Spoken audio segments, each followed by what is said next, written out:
Yo, what is going on, Headliner Nation? Welcome back. Kyle here with the Fantasy Headliners. We're going to be diving in to all of our Week 8 wide receiver research, and hopefully you're feeling great about your team. Whether your team got off to a hot start and is still steaming forward towards domination of your league, maybe you got off to a slow start and you're climbing back to 500, maybe at 500, and there's a playoff spot within your grasp. And hopefully you avoided a bunch of these nasty injuries that we had this past week, and you're still feeling really good about your roster.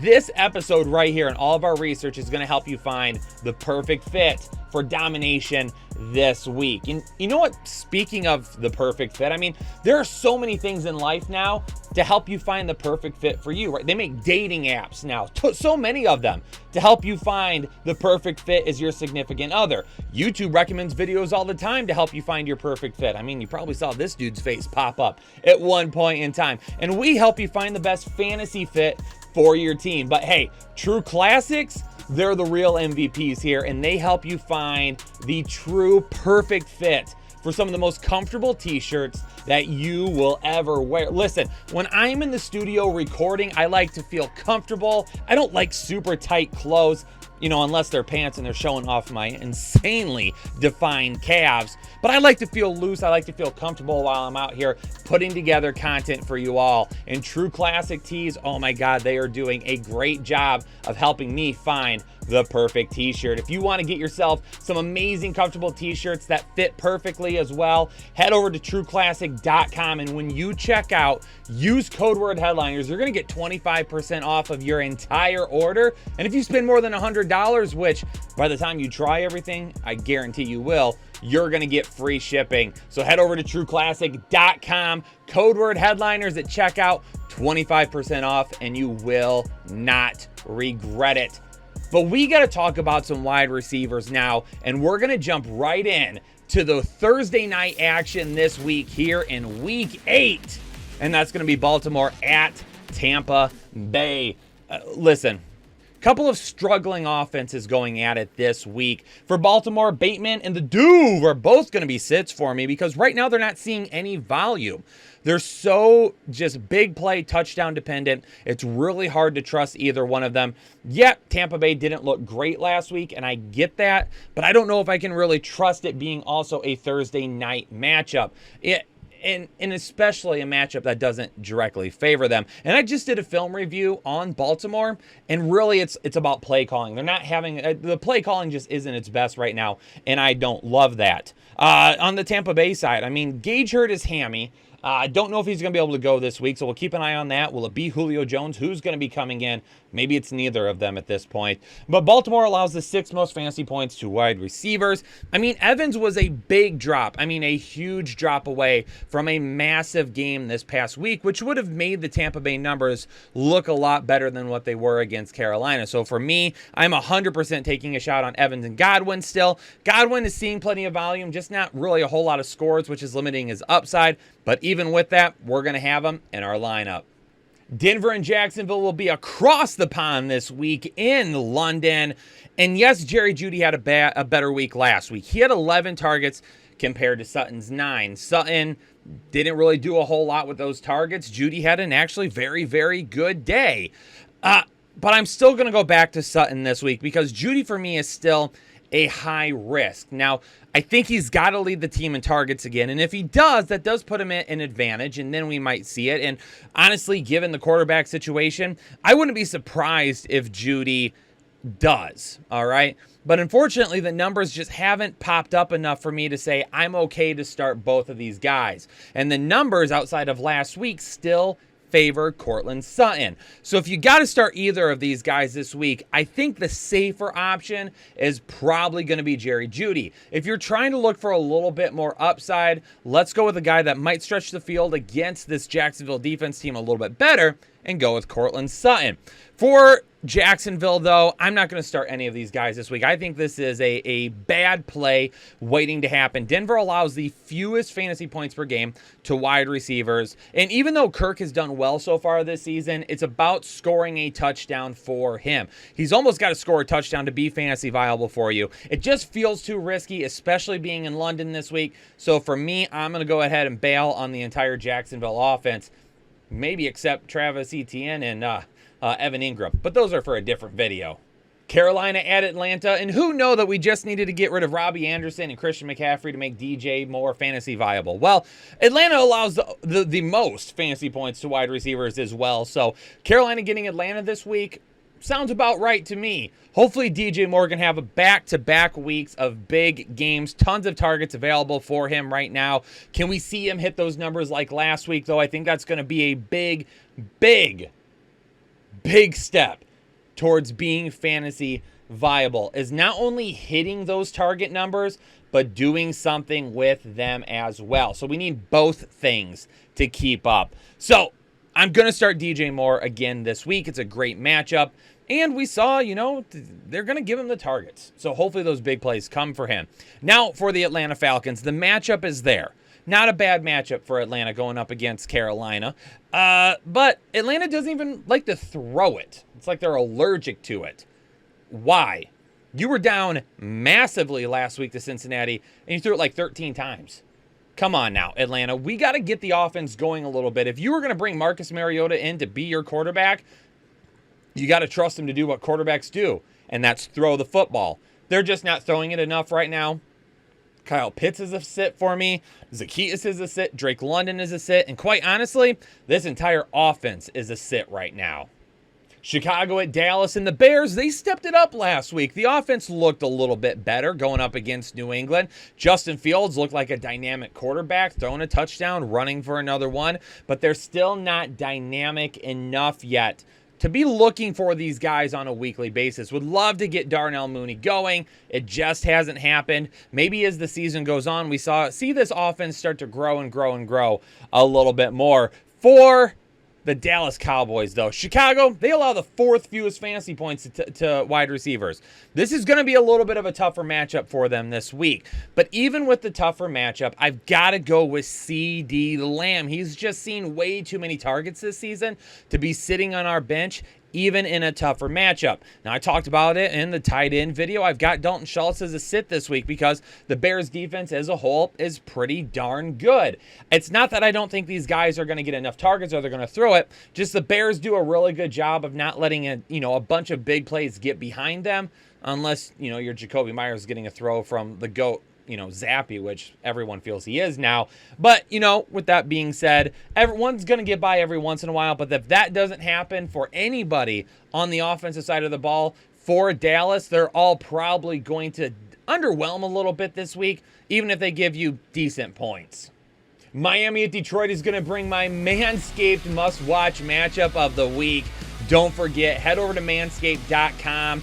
Use code word headliners at checkout. You're going to get 20% off your entire order and free shipping to get something, get some stocking stuffers, some presents, get some things that you can hand out at Christmas. Now, for Miami, Hill and Waddle, they're both going to be starts. Why? Because it's a Detroit defense that has trouble stopping lots of people. Now, they looked a little bit better last week going up against Dallas, right? But let's just face it, Miami's a little bit more dynamic on the offensive side of the ball than what Dallas is right now. Tua had a couple of bad throws last week. Pittsburgh fans saying they should have picked him off like 82 times. Maybe you're exaggerating a little bit with that one, but this has been a great offense all season long, and he gets a juicy matchup. Now, I expect Hill and Waddle to both absolutely ball out. And then for Detroit, Amon-Ra St. Brown, good news for everybody out there. He actually was not placed in the concussion protocol. Yes, he was removed from the game this past week due to some of the symptoms it looked like he had, which are new rules this season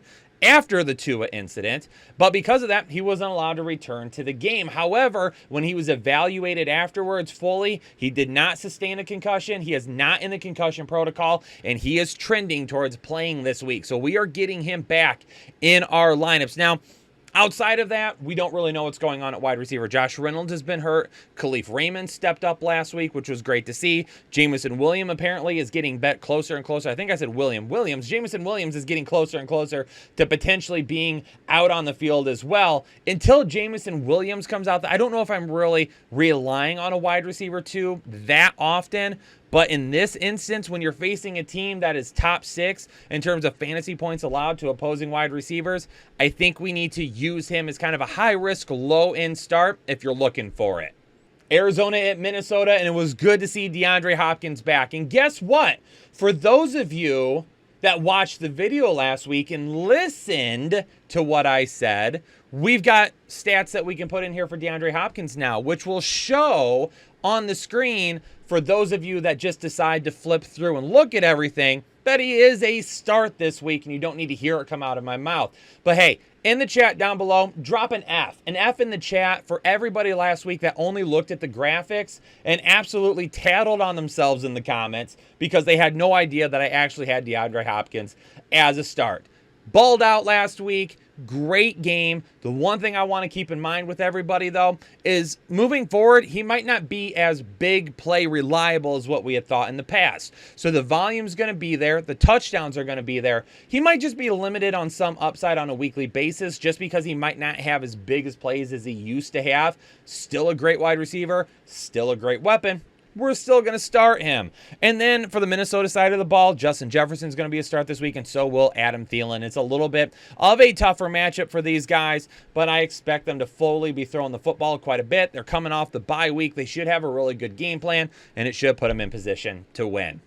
Las Vegas and New Orleans is actually going to bring us two of the worst defenses in the league in terms of stopping wide receivers. New Orleans allows the 5th most fantasy points to wide receivers. Last week, Davante Adams had another big week, and I am going to put Matt Collins as a start this week. He is touchdown dependent. If he doesn't score a touchdown, he's not going to do you any good. But in this matchup, with Davante Adams seeing the majority of the looks, Matt Collins could find the end zone quite easily. And then for New Orleans, still a whole lot to think about here because we don't know if Michael Thomas, Jarvis Landry, these guys continue to be hurt. When are they going to be on the field together?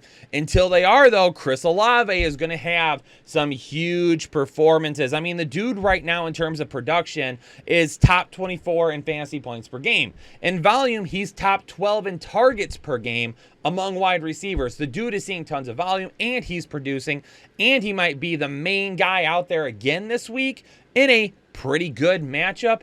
I'm going to smash the over for my Prize Picks prop to play this week of Chris Olave over 62.5 receiving yards. New England at the New York Jets, and there's just a whole lot of red here. Now, we will go back to Jakobi Meyers as a start, and this is just based on his mass amount of volume that he gets per game. His volume and his production per game put him in the top 24 among wide receivers. But this is going to be a really tough matchup. So for me, I don't know if I really want to risk it. And oh, by the way, do we even know what's happening at quarterback right now? I don't think we do. It could be Bailey Zappi. It could be Mac Jones. We'll have to just wait and see on that. But because of that and the tough matchup, if you're looking to start Jakobi Meyers, he is like a low-end wide receiver 3 type of start for me. I don't really want to risk it with him this week. But we have to kind of put it in there because of the volume he is seeing.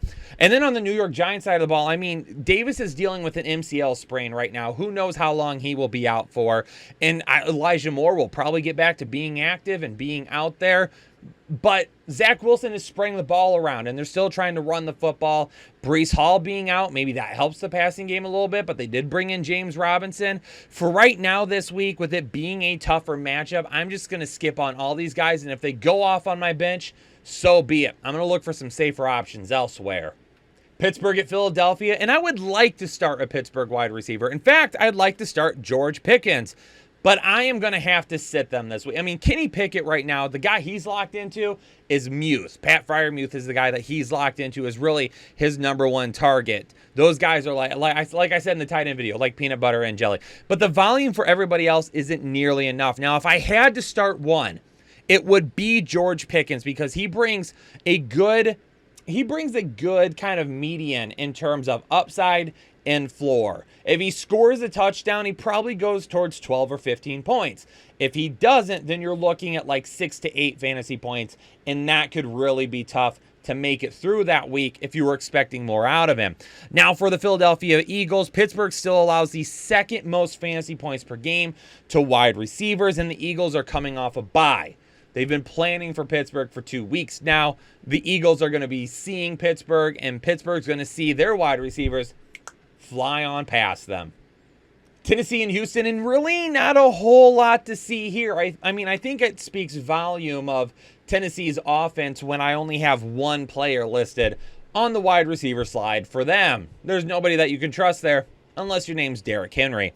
And then for Houston, Nico Collins dealing with a hamstring injury right now, so he's going to probably be questionable heading into the week. Brandon Cooks, I'm only running it back with Cooks this week is because Tennessee allows the third most fantasy points to wide receivers, and Collins injured. I mean, this would be the week for him to break out if it happens. Washington and Indianapolis is going to see a couple of guys battling at quarterback that we didn't really plan on happening this season. Tyler Heinicke for Washington still going to be out there. Indianapolis allows the second fewest fantasy points to wide receivers. So for the Washington wide receivers, it's just really hard for me to run anybody out there. Now Heinicke, his guy is Terry McLaurin. Those two are connected. So if anyone were to have a good day, I believe it would be Terry McLaurin. But I'm going to have to lean away from all of them in this matchup unless you're absolutely backed into a corner and you have to go for somebody. For Indianapolis, Washington allows the 7th most fantasy points per game. And yeah, we didn't see anything crazy last week from Green Bay like we would have hoped. I'm still going to go with Pittman, though, even with Ellinger starting. He just has too many targets, and the passing game is focused on him. I will go back to him this week, knowing that is, number one, a really great matchup. Number two, he's top 12 in terms of volume on a per target or a target per game basis, and then he's top 24 among points per game. So I've got to go back to him this week based on that alone. With Pierce Campbell or with Alec Pierce and Paris Campbell, though, I've got to wait to see what happens with them. San Francisco and the LA Rams. Deebo Samuel right now day-to-day with a hamstring injury. Now, I'm going to say this is probably not going to sound great. The good news about that for Brandon Ayuk is that Deebo missing doesn't hurt them a whole lot. A lot of times when you miss kind of your top weapon, people will be like, well, wouldn't that be more focus on Brandon Ayuk? But you've got CMC and George Kittle still. So, no, the focus still wouldn't be on Brandon Ayuk.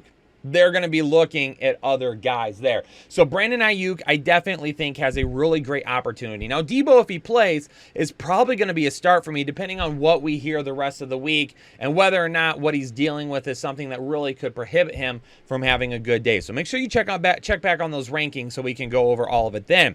For Los Angeles, I mean, we know it's Cooper Kupp. He's smashing. We know we're not playing A-Rob, even though he did score the last time we saw him. That's a pretty easy call. However, one thing we need to keep an eye on moving forward on is Van Jefferson. If Jefferson gets back on the field, we might have another starter in LA. Two surprising teams with the New York Giants and the Seattle Seahawks. Now, this is a tougher matchup for the New York Giants, and they don't really have a guy at the wide receiver position right now. I mean, Wan'Dale Robinson could see 8 targets, but maybe he only gets like 50 receiving yards. That's not enough to be fantasy viable. They're still spreading the ball around an awful lot. Darius Slayton is touchdown dependent. If he starts scoring regularly, then yeah, maybe we got to go with him. But he's got to have a little bit of volume to go with it. For the Seattle side, we're only going to go with Tyler Lockett as of right now. DK has a patellar tendon injury that's not going to require surgery. He is day-to-day, but apparently he said he really wants to practice this week. So we might actually see him out there this week. Does that mean he'll play? That's yet to be seen. The New York Giants allow the 3rd fewest fantasy points to wide receivers, and that's one of the reasons why you didn't see me put like Marquise Goodwin on here, because I don't know, even if DK is out, if we're going to trust him in this matchup. But for Tyler Lockett, we are going to keep him out there for right now, and then we'll see what happens throughout the week. Maybe we reevaluate. Just know it's going to be very, very risky, and he may not give you any upside. Green Bay and Buffalo, and for Green Bay, I mean, the Dobbs has disappeared.